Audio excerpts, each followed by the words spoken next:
नुकताच उद्धव बाळासाहेब ठाकरे यांच्या उपस्थितीमध्ये नाशिकमध्ये उभाटा गटाचा शिवसेनेचा एक मेळावा पार पडला आणि या मेळाव्यामध्ये उद्धव ठाकरे यांच्यासोबत संजय राऊत आणि इतर नेत्यांनी थेट एकनाथ शिंदेंवर आणि शिंदेंच्या शिवसेनेवर आरोप केलेले आहेत। मुख्यतः उद्धव ठाकरे यांनी एकनाथ शिंदे यांचा पुन्हा एसन्शी असा उल्लेख केलेला आहे। अशा वेगवेगळ्या विषयावरून त्यांनी टीका केलेली आहे। आपल्याबरोबर मुख्य प्रवक्ते आणि खासदार नरेशजी म्हस्के आहेत। सर, काय वाटतं, आज जो मेळावा झाला उद्धव बाळासाहेब ठाकरे यांच्या गटाचा, त्यामध्ये उद्धव ठाकरे यांची उपस्थिती होती आणि त्यांनी पुन्हा एकदा एकनाथ शिंदेंना दाढीवरून बोललेले आहेत, मला काही दाढी नाही आहे, किंवा ते ज्या प्रकारे भाषण करतात त्या भाषणाची नक्कल केलेली आहे। काय वाटतं त्यांच्या या एकूणच भाषणामधून? आजच्या भाषणामध्ये उद्धव ठाकरे फक्त रडायचे बाकी होते। यापूर्वीसुद्धा ज्यावेळी एकनाथ शिंदे साहेबांनी उठाव केला त्यावेळीसुद्धा भावनिक वातावरण करण्याचा त्यांनी प्रयत्न केला, परंतु लोकांनी तो सपशेल हाणून पाडला। 100 जागा लढवतात, 20 जागा जेमतेम निवडून येतात आणि एकनाथ शिंदे साहेब 80 जागा लढवतात, 60 जागा निवडून येतात। त्यामुळे खऱ्या अर्थाने शिवसेना कोणाची, बाळासाहेबांचा वसा, बाळासाहेबांचे विचार कोण पुढे घेऊन जाऊ शकतो याचं उत्तर लोकांनी आणि शिवसैनिकांनी दिलेलं आहे। आज यांच्यावर एवढी वाईट वेळ येते की AI टेक्नॉलॉजीचा वापर करून बाळासाहेबांच्या मुखातून एकनाथ शिंदेंवरती टीका करण्यात्मक भाषण तुम्ही तयार करून घेता। अतिशय वाईट वेळ आलेले उद्धव ठाकरेंवर वाईट वाटतं हे सर्व पाहून। तुमच्या आडनावात ठाकरे आहे, हेच काय तुमचा मोठेपणा आहे?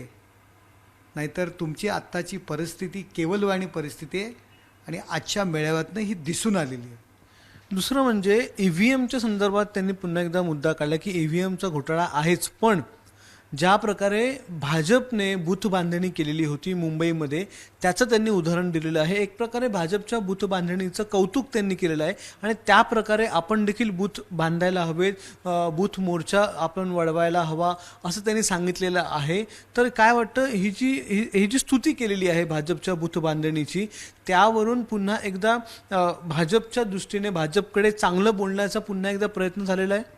हे बघा, ते जिथून जागा मिळेल सर्व बाजूने बोलत आहेत। आजच्या भाषणामध्ये त्यांनी अमित भाईंवरती टीका केले, किरण रिजिजूंवर टीका केले, सरकारवर टीका केले, देवेंद्र फडणवीसांवरती सुद्धा टीका केले, भाजपवरती पण टीका केले। एकीकडे भाजपच्या बूथ बांधणीबद्दल कौतुक करत असताना त्यांच्या लक्षात आलं, अरे मी तर निवडणुकीमध्ये EVMमुळे भाजप जिंकलं, एकनाथ शिंदे जिंकलं असं म्हणतोय आणि मी बूथचं काय कौतुक करतोय। आणि त्यांच्या ते लक्षात आलं आणि त्यांनी पुन्हा EVMवरती टीका करणं सुरू केलं। त्यांची मानसिक जे संतुलन आहे ते बिघडलेलं आहे, त्यांच्याकडे कोणी शिल्लक राहिले नाही आहे। मी उद्धव ठाकरे यांना जाहीर आव्हान करतो, आजच्या नाशिकच्या सभेचा, स्टेजवरच्या सभेचा आणि खालच्या मंडळींचा त्यांनी फोटो काढून ठेवावा। नाशिकच्या मंडळींचा फोटो काढून ठेवावा। आणखी किती दिवसामध्ये त्यांना ते सोडून जाणार आहेत ते दिवस मोजावे। हा शेवटचा फोटो कदाचित त्यांचा असेल एकत्र असण्याचा। पूर्ण नाशिकला घरघर लागलेली आहे, कोण राहणार आहे तुमच्याकडे?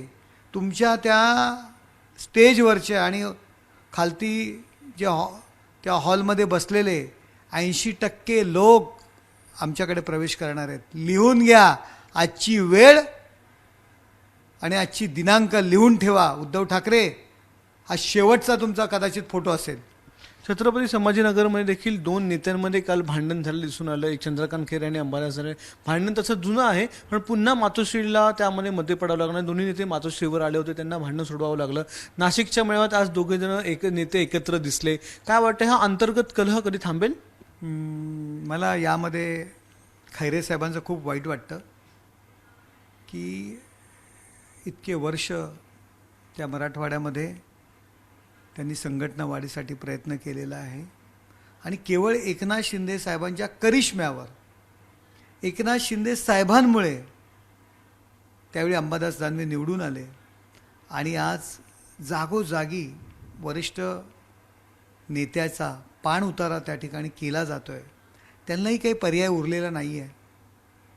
म्हणून त्यांच्यातला शिवसैनिक खैरेसाहेबांचा जागा होतो आणि दुसऱ्या दिवशी पुन्हा तो मृत्यू पावतो.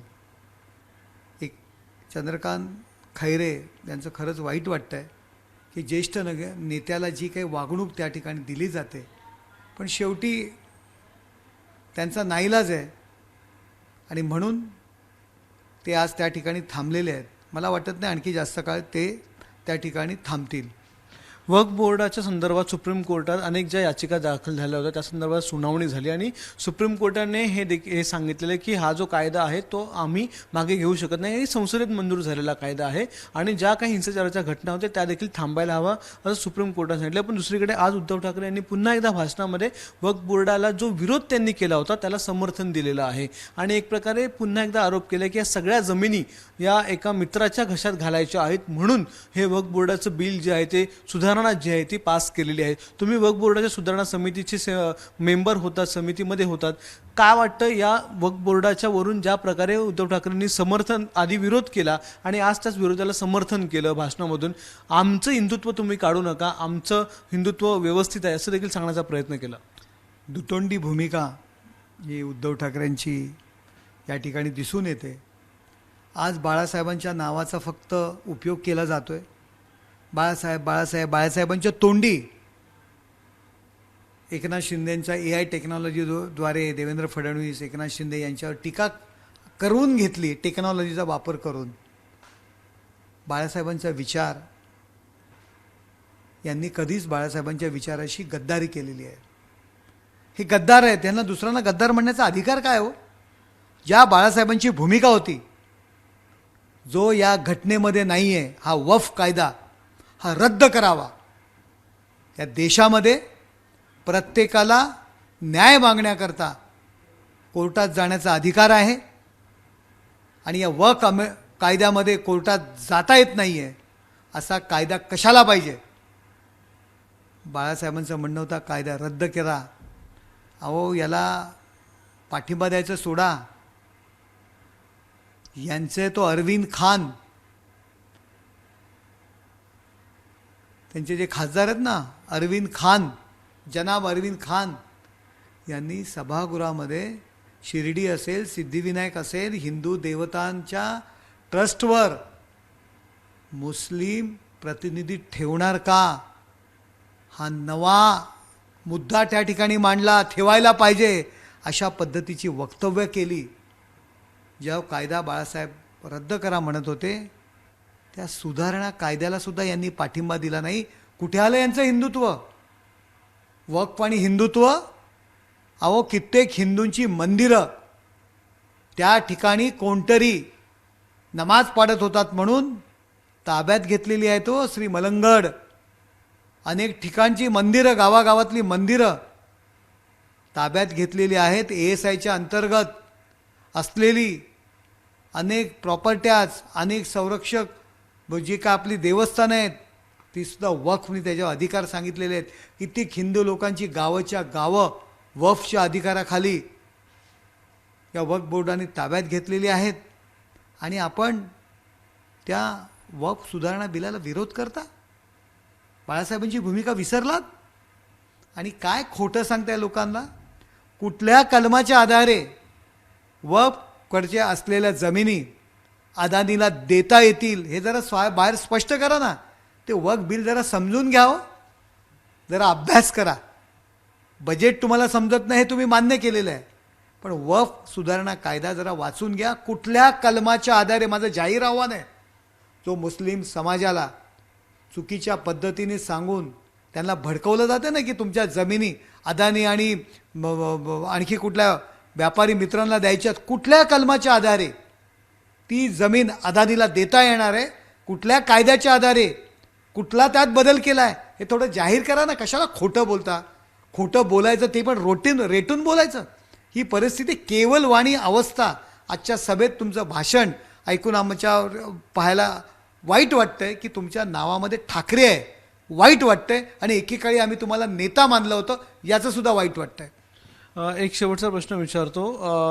कुणाल कामरा जो आहे त्याच्या संदर्भात गुन्हे दाखल करण्यात आले होते, आंदोलन तुम्ही देखील केलेलं होतं.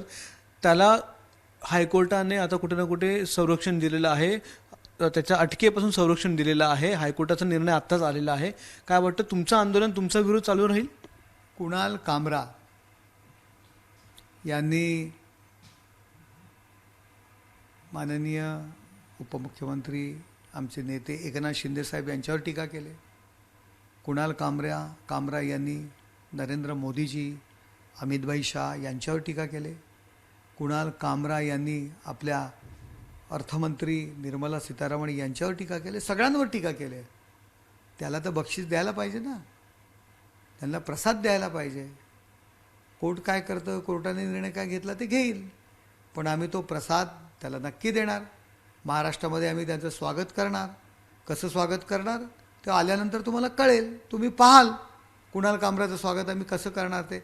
परंतु प्रसाद तर त्याला आम्ही देणार आणि त्यांचं स्वागतही करणार.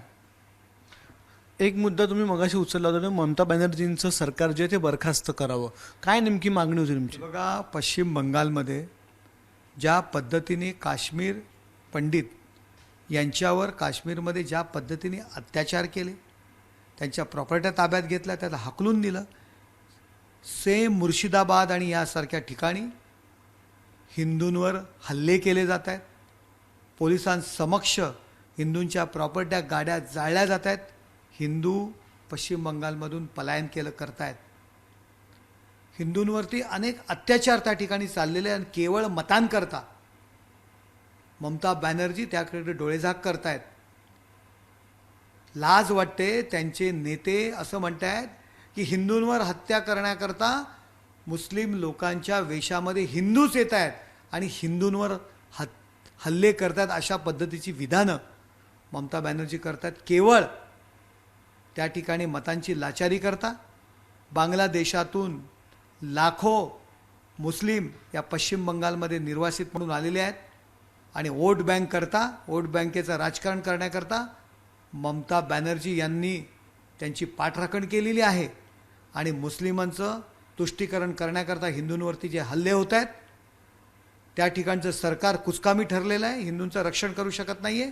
आणि त्याकरता सरकारला मी विनंती केलेली आहे की ममता बॅनर्जी यांची जी सत्ता आहे, त्यांचं राज्य आहे ते बरखास्त करा आणि त्या ठिकाणी राष्ट्रपती राजवट लावा.